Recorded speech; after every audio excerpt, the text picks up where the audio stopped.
Bro, I was cheated by a client after the work not played full. How to get payment? இது வந்து cheated by a client. இதை பற்றி பேசினா நான் பேசிகிட்டே இருப்பேன். பேசினா அப்புறம் உங்களுக்கு கோவம் வரும்.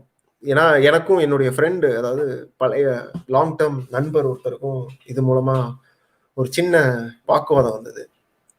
என்ன அப்படின்னா, என்னுடைய ஹிஸ்ட்ரியில் வந்து எனக்கு இந்த பிரச்சனையே வந்ததே கிடையாது. அதாவது எனக்கு சீட்டிங் அப்படின்னு நடந்ததே கிடையாது. இப்போ அதுக்கு அவர் ஒரு வாரத்தில் என்ன சொல்றாங்க, நீ லக்கி அப்படின்ட்டாரு. உள்ள இறங்கி பார்த்தா தான் தெரியும் லக்கா இல்லை நம்ம பண்ற தப்பா அப்படின்னு. சரிங்களா? ஸோ நான் உள்ள ஒரு கிளைண்ட் கிட்ட இறங்கும் போது அந்த கிளைண்ட்டை என்கிட்ட சொல்ல வைப்பேன். இந்த ப்ராஜெக்டை ஏன் என்கிட்ட கொடுக்குறீங்க, ஏன் இப்போ பண்றீங்க, ஏன் இந்த ப்ராஜெக்டை பண்றோம். ஒரு வெப்சைட் பண்றாங்க அப்படின்னா ஏன் என்ன சூஸ் பண்றீங்க, ஏன் வேற யார்கிட்டையும் போல, ஏன் ஃபைவர்கிட்ட போல, நானே கேட்பேன். அதுக்கு பதில் சொல்லுவாங்க. அதுக்கப்புறம் இந்த ப்ராஜெக்ட் ஏன் பண்றீங்க. ஒரு வெப்சைட் பண்றாங்கன்னா வெப்சைட்டுக்கு என்ன கோல் இருக்கும், சேல்ஸுக்கு இருக்கும், இல்லை கரண்ட் வெப்சைட்ல ஏதாவது பிரச்சனை இருக்கும், இல்லை நான் எங்கேயோ பார்த்தேன் இந்த ரிசல்ட் இருந்துச்சு இது எனக்கு கிடைக்கல அதனால இதை ட்ரை பண்றேன், என்னமா சொல்லுவாங்க. ஸோ இதுக்கெல்லாம் வேற வேற மெத்தட்ஸ் இருக்கும். வெப்சைட் மட்டும் மெத்தட் கிடையாது. அதை ஏன் பண்ணலன்னு கேட்பேன்.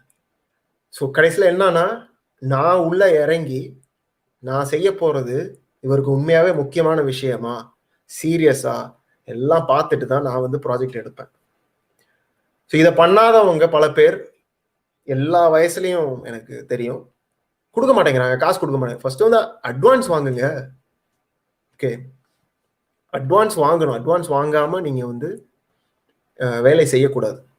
அட்வைஸ் பண்ணலாம், ஃப்ரீயா வந்து உங்களுடைய நாலேஜை ஷேர் பண்ணுங்க. கண்டிப்பா மேபி ஒரு 1 hour ஃப்ரீயா ஒர்க் பண்ணலாம், ஒரு ஆடிட் மாதிரி பண்ணலாம், இல்லை ஒரு அனாலிசிஸ் மாதிரி பண்ணி கொடுக்கலாம். அதை வந்து ஒரு பலன் எதிர்பாராம செய்யணும்.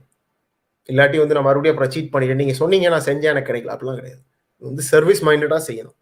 பல பேருக்கு சில ஒரு சின்ன சங்க் ஆஃப் டைமை ஃப்ரீயா கொடுக்கலாம், உங்க அட்வைஸை ஃப்ரீயா கொடுக்கலாம், சேட்ல டைம் ஸ்பெண்ட் பண்ணலாம்.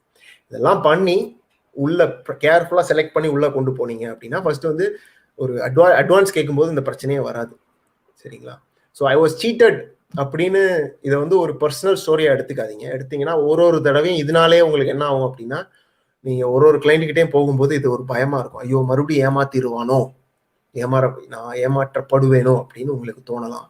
அதுவே உங்களை வந்து ஒரு ஒரு சிறை மாதிரி உங்களை மனசிறையில அடைச்சிடும். அது அது ஒரு ஒரு நல்ல விஷயம் கிடையாது. ஏன்னா அப்புறம் யாரையும் நம்ப மாட்டோம். அது ஒரு பெரிய விஷயம்.